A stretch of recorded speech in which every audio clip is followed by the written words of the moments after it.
Hey, halo, kembali lagi dengan Julian Tekno. Jadi, Apple baru saja mengadakan event tahunan mereka di bulan Oktober ini, agak lebih telat sedikit ya dibanding biasanya bulan September, untuk launching hardware terbaru mereka, yaitu HomePod mini dan tentu saja iPhone 12 series. Sebelum kita masuk ke iPhone, mari kita bahas sedikit soal HomePod mini ini ya. Jadi, seperti namanya, HomePod mini ini sedikit lebih kecil dibanding HomePod reguler.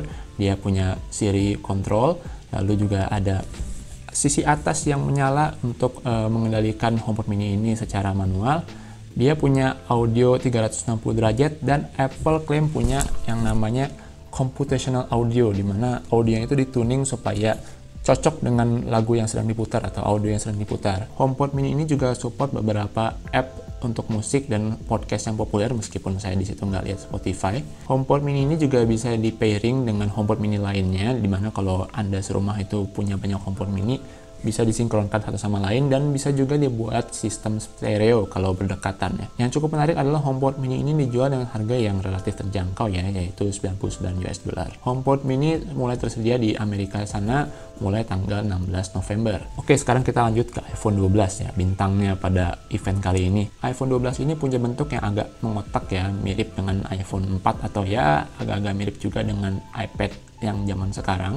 iPhone 12 juga tersedia dalam beberapa warna yang cukup ngejreng ya, dimana ada warna hitam, putih, merah, hijau, dan yang agak lagi diangkat sekarang tuh warna biru. Ukuran layarnya itu 6,1 inci, jadi dia sama dengan iPhone 11, tapi karena bezel lebih tipis, dia bisa lebih ringkas dan sekarang sudah punya panel AMOLED. Jadi kualitas layar antara seri Pro dengan seri reguler jadi nggak terlalu beda jauh sekarang. Resolusinya juga lebih tinggi dibanding iPhone 11. Apple juga punya teknologi terbaru pada kaca mereka, yaitu yang disebut sebagai Ceramic Shield, yang diklaim bisa meningkatkan durabilitas dari layar tersebut. Nah, seberapa peningkatannya? Nah, itu mungkin kita perlu lihat testing dari reviewer independen ya. Ya, kita percayakan saja pada Om Zack dari Rick Everything. Lalu iPhone 12 juga ditenagai oleh prosesor mobile terbaru mereka, yaitu A14 Bionic, yang diklaim merupakan prosesor smartphone tercepat saat ini. Ya, kita harus tunggu Snapdragon pada tetangga ya untuk melihat perkembangan nanti. Dan punya fabrikasi 5 nanometer dan core 6 buah. Ini kalau dilihat dari sini sih mungkin ya beneran cepat.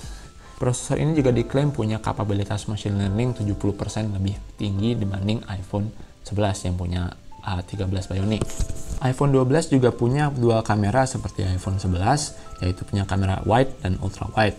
Tapi pada kali ini Apple klaim kalau ada peningkatan pada lensanya, ditambah juga dengan kemampuan prosesor terbaru, night mode pada iPhone 12 ini akan jauh lebih baik, dan kali ini tersedia untuk semua lensa. Jadi nggak cuma yang utama, yang wide, tapi juga ultra wide dan juga yang selfie. Untuk mereka yang suka HP ringkas, Apple juga mengumumkan iPhone 12 mini yang punya layar 5,4 inci dan ukuran HP keseluruhannya itu lebih kecil dibanding iPhone 8. iPhone 12 mini ini juga diklaim kalau dia punya fitur yang sama persis dengan iPhone 12 ya, mungkin kecuali pada resolusi layar dan ukuran baterainya ya, karena fisiknya juga lebih kecil. Sekarang kita pindah ke yang seri Pro, dan menurut saya inilah yang lebih worth it untuk tahun ini. Seri Pro ini punya body stainless steel dan punya warna yang Apple sebut sebagai Elegant Silver, Rich Graphite, Stunning Gold, dan Pacific Blue.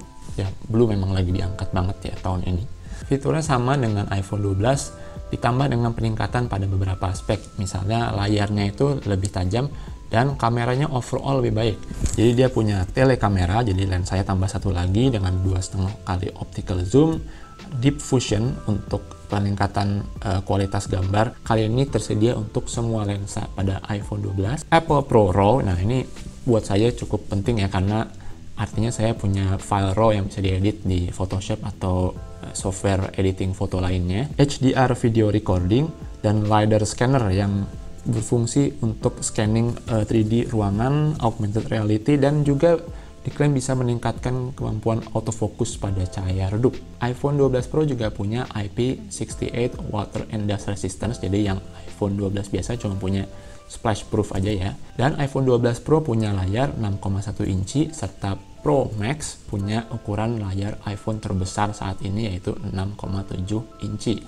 Footprintnya sendiri, karena bezel lebih kecil, dia kurang lebih ya sama lah ukuran dengan iPhone 11 Pro Max. Sekarang untuk harganya, jadi iPhone mini dengan storage rendah 64 GB akan dijual dengan harga $699 US, serta iPhone 12 reguler akan dijual dengan harga $799 US.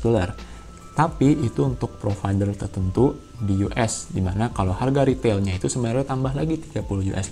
Kalau perkiraan saya, begitu sampai di Indonesia, harga iPhone 12 mini ini ya kurang lebih akan mungkin 12-15 jutaan, sementara yang reguler itu mungkin 15-16 jutaan ya kalau melihat kondisi US dollar ke rupiah sekarang serta perpajakan sekarang. Perlu diingat juga kalau iPhone 12 series sekarang udah nggak dijual dengan kepala charger. Jadi kalau Anda nggak punya kepala charger yang kompatibel dengan iPhone saat ini, Anda ya jadi harus keluar duit dulu. Ini alasannya Apple adalah karena lingkungan ya. Untuk seri Pro, iPhone 12 Pro itu dijual mulai dengan harga $999 US, jadi sama dengan iPhone 11 Pro tahun lalu. Sementara Pro Max itu dijual dengan harga $1.099 US. Kedua harga ini adalah untuk base model dengan storage yang untungnya sekarang lebih besar sedikit dibanding tahun lalu, yaitu 128 GB. Kalau sampai di Indonesia, perkiraan saya yang Pro itu harganya mungkin sekitar 18-19 jutaan ya, sementara yang Pro Max mungkin udah tembus 20 juta. Sekarang kita lanjut ke pertanyaan, apakah iPhone 12 ini layak beli? Kalau dari saya ya, tentu kita harus tunggu reviewer independen ya untuk mengeluarkan pendapat mereka apakah ini layak beli, atau mungkin kalau saya punya rezeki ya saya bisa beli iPhone 12 juga. Tapi untuk sementara ada dua hal yang menurut saya perlu dipertimbangkan sebelum Anda pengen beli iPhone 12 series manapun. Yang pertama adalah 5G. Jadi pada presentasinya Apple itu 5G sangat di-push ya, sangat digembar-gemborkan. Dan sayangnya juga tidak ada fitur high refresh rate yang 120 Hz misalnya seperti pada Galaxy S20 atau Note 20. Itu absen pada iPhone 12. Sebenarnya dari sisi Apple mungkin ini masuk akal ya, karena ya 5G itu jauh lebih mudah untuk dipasarkan lah ketimbang high refresh rate. Dan juga mungkin high refresh rate agak bikin boros baterai juga sih. Nah sayangnya kondisi 5G apalagi di Indonesia saat ini nggak ada sama sekali lah, bisa dibilang nggak praktikal lah. Jadi buat Anda yang kalau beli iPhone itu mikir-mikir, jadi apakah saya bisa menggunakan semua fitur pada iPhone, ya sayangnya 5G ini lagi nggak bisa dipakai. Jadi kalaupun iPhone 12 itu dijual di Indonesia, 5G-nya kemungkinan besar akan dimatikan dulu seperti yang terjadi pada Vivo X50 series. Yang kedua adalah soal MagSafe. Jadi MagSafe itu dulu terkenal sebagai sistem charging pada MacBook ya, dimana kalau nge-charge itu tinggal plug gitu, dia nempel magnet secara magnetis supaya kalau kita cabut itu aman. Nah, cuma pada iPhone 12 series ini MagSafe adalah fitur dimana di sisi belakang HP ini akan ada magnet untuk menempelkan charging yang sekarang katanya Apple sudah support fast charging, dan juga aksesoris-aksesoris lainnya misalnya wallet itu. Dan pada situsnya Apple sudah dijual beberapa case yang memanfaatkan MagSafe ini. Nah, kenapa ini jadi concern? Jadi kalau Anda beli iPhone itu kan Anda kemungkinan akan beli case juga ya, namanya juga barang mahal gitu loh, masa nggak dilindungi. Nah sekarang Anda juga hati-hati dulu untuk pilih-pilih case kalau nggak dari Apple, karena kemungkinan besar MagSafe itu bisa jadi tidak bisa difungsikan ya kalau kita pakai case sembarangan gitu yang tidak support magnet pada MagSafe. Jadi untuk Anda yang suka pakai iPhone dan case dan mungkin warna-warni atau model stylish atau gimana, tapi Anda juga suka banget dengan Apple dan pengen beli banyak aksesoris untuk iPhone, Anda harus lihat-lihat dulu ya. Tunggu aja menurut saya kalau misalnya Anda pengen cari case yang support MagSafe. Lalu kalau Anda sudah oke dengan kedua isu tersebut, pertanyaan berikutnya adalah iPhone mana sih yang layak saya beli? Kalau saya punya uang, saya sendiri lebih akan condong ke iPhone 12 Pro.